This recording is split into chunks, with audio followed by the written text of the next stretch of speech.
Assalamualaikum warahmatullahi wabarakatuh. Selamat berjumpa kembali.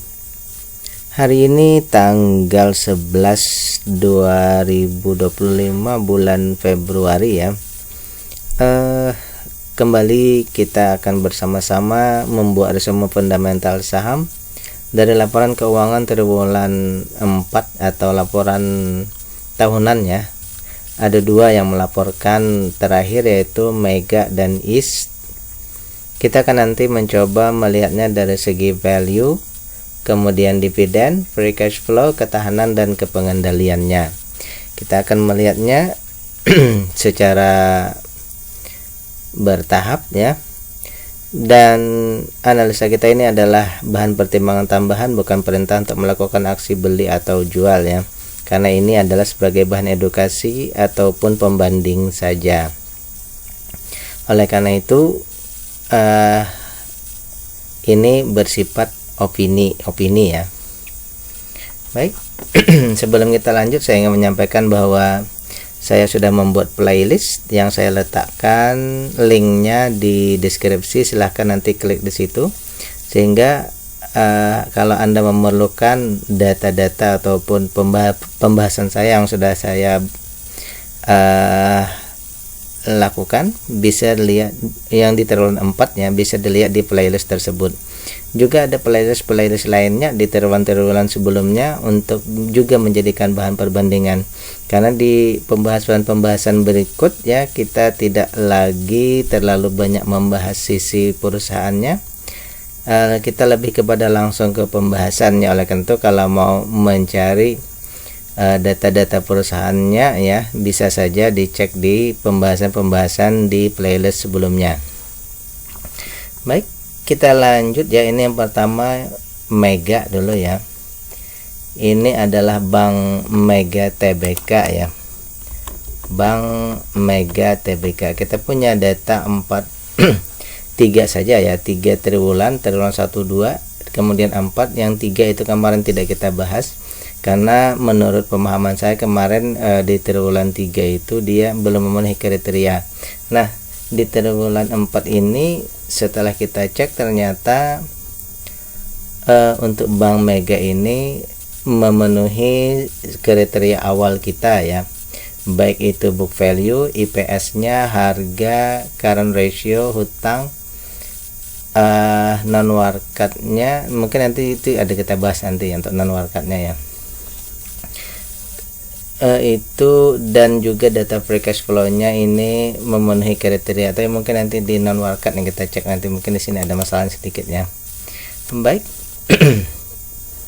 Kita lihat dulu yang pertama ya, bahwa dari triwulan 1 ke triwulan 4 ini ya, nilai perusahaannya ya atau ekuitasnya ada meningkat ya, dari 1.600 ke 1.800. Berarti untuk modal perusahaan ada peningkatan ya. Ini dihitung dari per lembar sahamnya. Jadi per lembar saham semula modalnya 1.600, di triwulan 4 ini 1.800. Kemudian untuk keuntungan bersih ada penurunan ya, dari 283 menjadi 224. Jadi di sini ada anomali ya, artinya bahwa untuk modalnya meningkat tapi keuntungannya menurun ya. Jadi untuk valuasinya kita katakan di sini mix. Yang kedua, untuk harga juga terjadi penurunan. Ini agak cukup jauh penurunannya ya, dari 5.000-an ke 3.700-an. Ini termasuk besar juga penurunannya ya. Untuk current ratio ya, untuk aset lancarnya ini tidak dihitung biasanya ya. Hutang berbunganya ini 2, meningkat 1%, tidak masalah. Dana pihak ketiganya ya, ini dana pihak ketiga DPK ya. Dana pihak ketiganya ini fluktuatif juga, tapi masih di sekitarannya hal yang sama ya. Kemudian di sini tadi semula saya tadi menyatakan bahwa semua datanya ini memenuhi kriteria. Ternyata di sini ya, untuk saham yang ada di bursa ini semuanya ya ada di bursa. Oleh karena itu dengan nilai yang 42% ini ya, saham yang dipegang oleh masyarakat non warkatnya 42% ini sudah termasuk besar ya. Jadi kalau menurut saya di sini mungkin di sini yang belum memenuhi kriteria kita ya. Jadi satu di sini masalahnya ya. Itu saja mungkin yang pertama, dari semua data berarti satu yang belum memenuhi kriteria, yaitu jumlah retail atau masyarakat ini sudah melebihi dari 40%. Jadi kekuasaan pengendali ini termasuk mendekati hampir sama dengan retail. Ini termasuk ya cukup mengkhawatirkan, istilahnya seperti itu. Baik, kita lanjut ke bagian rasio-rasio ya. Yang pertama ini kita cek dulu ya bahwa keuntungannya triwulan 1 ini 16, triwulan 2 13%, triwulan 4 12. Berarti secara umumnya ada penurunan ya. Dari 16% dia itu growth, sekarang dia turun menjadi stalwart saja. Dalam artian apa? Untungnya di atas 10% tapi masih di bawah 15%. Jadi dia termasuk stalwart, berkembang ya, tapi berkembangnya perlahan ya. Kemudian dari segi harga dibandingkan nilai bukunya ya. Jadi harga sekarang ini kan di 3.700-an, nilai bukunya 1.800. Berarti harga sekarang sudah di atas dari nilai perusahaan ya. Berarti investor menghargainya lebih tinggi ya. Investor menghargai perusahaan ini lebih tinggi daripada nilai perusahaannya ya. Kalau kita cek 0,25 berarti di sini ya. Yang berikutnya untuk valuasi ya, maksimal beli kita kan di 2.240-an. Harga sekarang 3.000-an, berarti valuasinya ini mahal. Kita tidak punya diskon ya untuk di sini ya.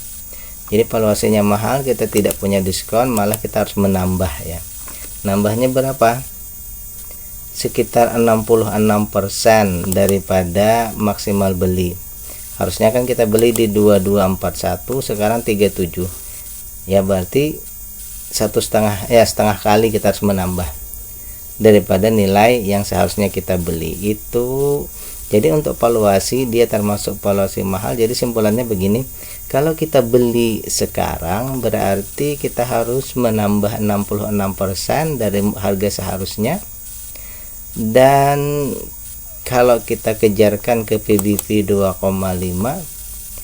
itu ada sekitar 20%. Jadi proyeksi untuk keuntungan itu hanya 20%, tidak beggar ya.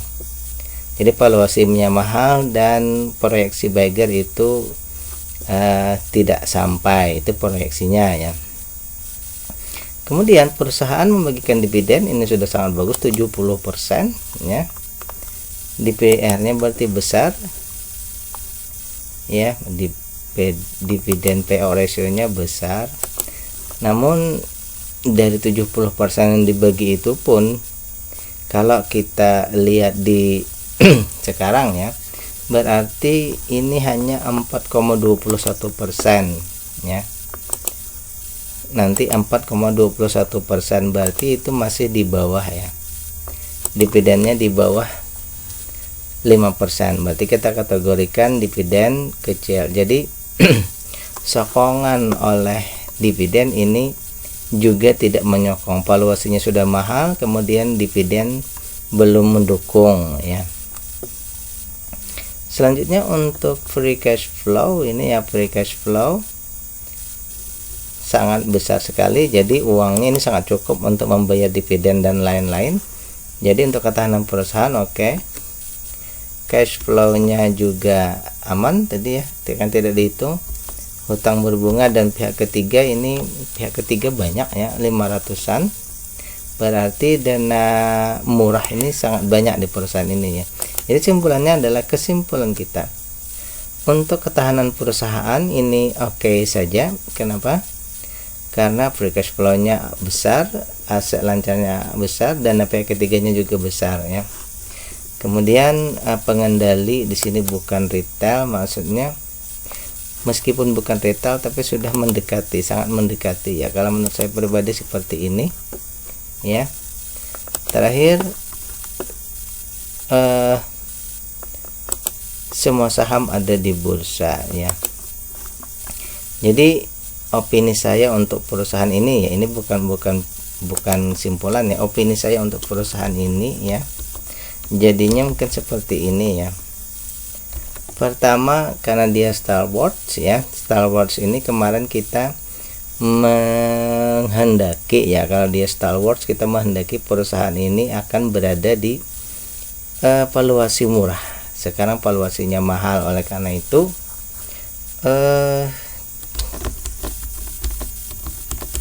kita akan menunggu di ya harga pertama, harganya membaik ya. Kenapa mesti harganya membaik? Karena valuasinya mahal. Kalau misalnya kita beli sekarang, kalau misalnya terjadi dia penurunan, maka mungkin turunnya akan jauh lebih besar sekali ya. Jadi masih dalam rentang yang riskan ya. Kemudian untuk dividen tadi, dividen sudah besar, tidak ada masalah.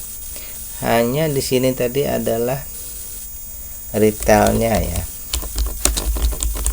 Kita berharap nanti retailnya tidak di 42% ya. Kita berharap bahwa nanti retailnya itu di bawah 40% ya. Kalau di atas 40 itu termasuk ya, untuk quorum itu susah. Kalau banyak investor yang tidak hadir kan akan sulit untuk quorum, itu saja.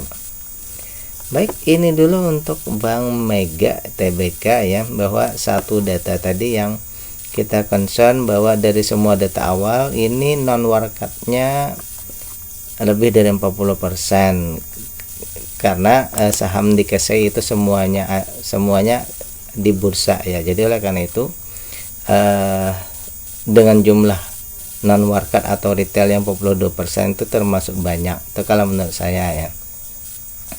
Baik, kita akan membahas lagi yang kedua ya, opini kita yang kedua tentang Eastpark. Eastpark ini adalah hotel ya, hotel yang ada di Yogyakarta ya. Mereka menyatakan hotelnya ada di Yogyakarta. Kalau melihat beritanya ini ya, perusahaan ini atau hotel ini sangat banyak dikunjungi ya, termasuk yang favorit untuk dikunjungi ya, kalau menurut berita yang saya lihat. Baik, kita cek lagi dari semua data ini untuk Eastpark ini ya. Dari semua data awal ini ada satu saja concern kita, bahwa keuntungannya ini, keuntungan bersihnya di bawah Rp10 ya. Keuntungannya di bawah Rp10. Itu saja yang menjadi concern saya. Kalau saya mendasarkan bahwa minimal Rp10, tapi untuk perusahaan ini di bawah Rp10 ya. Baik, itu saja, tapi kita akan cek secara mendalam dulu ya. Yang pertama, dari segi modal ini ada penurunan ya, dari triwulan 1 ke triwulan 4 itu ada penurunan. Kemudian keuntungan bersih juga ada penurunan ya, 9% menjadi 8,41. Jadi secara umum bahwa ada penurunan kinerja sedikit ya. Dari harga juga ada terjadi penurunan, 136 menjadi 111, berarti sekitar Rp25 ya. Termasuk besar juga penurunannya ini ya. Kemudian aset lancarnya ini, coba kita kasih lihatnya. Aset lancarnya ini oke, di atas 100%. Jadi aset lancarnya ini mampu menutupi hutang. Hutang berbunganya hanya 1%. Hutang kepada pihak berrelasi ini 4%, tidak ada masalah ya. Kemudian non warkatnya juga, bahwa yang ada di bursa 55, non warkatnya 28, berarti tidak ada masalah juga ya. Terakhir, free cash flow Rp10 dibandingkan dengan 111, berarti free cash flow-nya 8%. Ini termasuk besar ya, bukan besar, termasuk ya mencukupi. Baik, itu dulu untuk data-data awalnya ya. Ini untuk data awalnya. Kemudian kita masuk ke rasio ya. Triwulan 1 ini untungnya 7,8, 72, triwulan 2 7,8, triwulan 3 7,6, triwulan 4 7,5. Jadi perusahaan ini untungkah? Untung ya. Perusahaannya untung, tetapi untungnya di bawah 10% ya. Oleh karena itu saya mengkategorikannya sebagai slow grower. Maksud slow grower itu adalah perusahaannya untung ya, tetapi untungnya di bawah 10%. Jadi slow. Jadi perusahaan ini bertumbuh tapi lamban ya. Bertumbuh tapi lamban. Itu yang pertama. Kemudian untuk yang kedua, bahwa dari data yang kita dapatnya harga sekarang 111, kemudian nilai bukunya 111. Jadi perusahaan ini kalau dihitung katanya ya, berarti kita punya diskon 1% ya, atau ya di PBB-nya 0,9. Jadi perusahaan ini ya, kalau kita cek sini berapa? 2,5, sorry, kita kasihkan 2,5 ya. Jadi untuk perusahaan ini ya ada potensi untuk dari sini tadi. Jadi ya kalau kita punya target di PBB itu 2,5, berarti masih ada sekitar 151% ya. Jadi ada kemungkinan untuk ya, kalau multi tidak ya, untuk bagger aja lah, bagger bisa, itu proyeksinya ya. Namun pada saat kita melihat dari valuasinya sekarang ya, kalau misalnya maksimal beli itu di Rp84, harga sekarang 111, berarti valuasinya yang mahal ya. Jadi mungkin perkataannya seperti ini, kalau kita beli perusahaan ini, pertama dia perusahaannya bertumbuhnya lamban. Kalau kita beli sekarang itu kita harus menambah modal 32%, namun ada potensi untuk bagger ya. Sekarang kita cek pendukungnya. Dari segi dividen payout ratio, perusahaan membagikan hampir seluruhnya, hampir seluruh ya, hampir seluruh keuntungan dibagikan. Saya kasih seperti ini saja. Mungkin lebih disenangi ya istilahnya pembagian dividen itu. Kalau 100 ini artinya perusahaan tidak punya dana tambahan untuk melakukan ekspansi ataupun perbaikan usaha ya. Jadi ya kalau menurut saya maksimal di 75 ya. Kalau di 100 ini artinya semua keuntungan dibagikan ya. Dengan 190, anggap 100 tadi ya, maka proyeksi kita nanti dividen yieldnya sekitar 7,33. Ini berarti memenuhi kriteria ya, untuk suportifnya ya, pendukungnya dividen itu memenuhi kriteria, tetapi valuasinya yang mahal tadi ya. Oleh karena itu kalau kita melihat bahwa kita belum ke bawah dulu ya, kita masih membahas di sini ya. Kalau kita melihat sekarang perusahaannya slow grower, dividennya besar, ini sudah memenuhi kriteria. Tetapi dengan slow growernya ini kita menghendaki bahwa valuasinya ini tidak berada di valuasi mahal. Kalau valuasinya sekarang yang mahal, tentu saja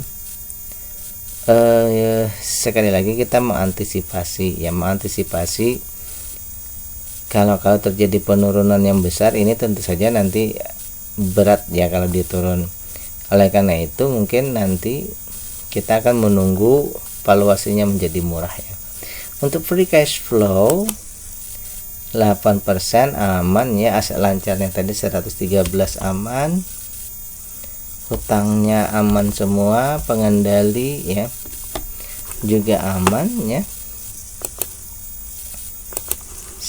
sampai pada oke, ini 55 juga saya kategorikan aman juga.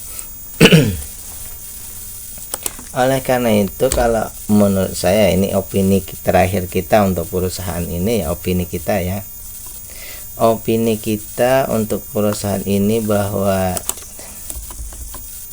dari data yang kita dapatkan ya,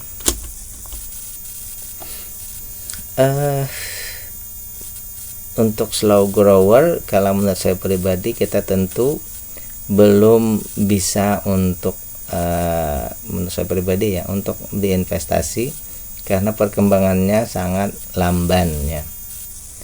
Kemudian juga tadi didukung oleh valuasinya yang mahal. Oleh karena itu di sini kita mencoba ya, karena dia slow grower berarti untungnya masih di bawah 10% kan. Kita mau mengejar ke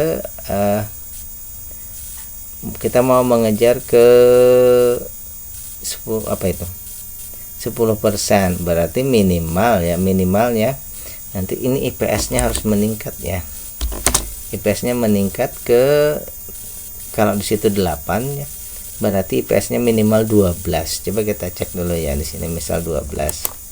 Kita berekayasa. Nah, kalau di 12 baru dia bisa 10%, baru pindah ke Stalwarts. Ya.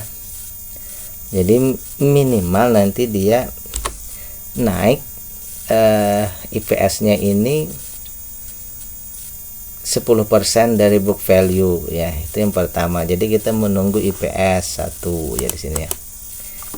Pertama IPS-nya meningkat, yang kedua karena valuasinya mahal berarti harganya turun ya. Kita berharap nanti harganya turun lagi menuju ke ya valuasi.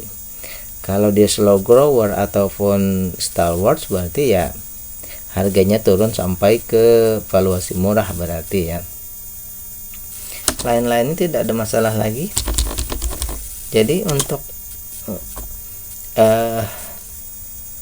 East Parch ini ya, berarti kita untuk triwulan ini mungkin kita masih menunggu lagi ya, menunggu lagi nanti dia menjadi bukan slow grower, minimal menjadi ke Stalwarts ya. Tambahan lagi bahwa perusahaan ya ini sudah membagikan dividen sekitar 6,3 rupiah ya. Jadi di interimnya mereka sudah membagikan 6,3 ya. Sudah 3 kali pembagiannya. Berarti ini kalau misal dari data ini berarti sini 8,13 rupiah ya. Dari 8,13 ini berarti untuk dividen finalnya nanti masih sisa 1,9 rupiah aja per lembar saham ya. Nah jadi begitu ya. Jadi kalau misalnya kita masuk sekarang berarti kalau kita kemungkinan akan mendapatkan dividen finalnya saja lagi, finalnya berapa, 1,9, karena perusahaan ini termasuk yang rutin membagikan dividen, malah ini tiap triwulan dia membagikan dividennya ya.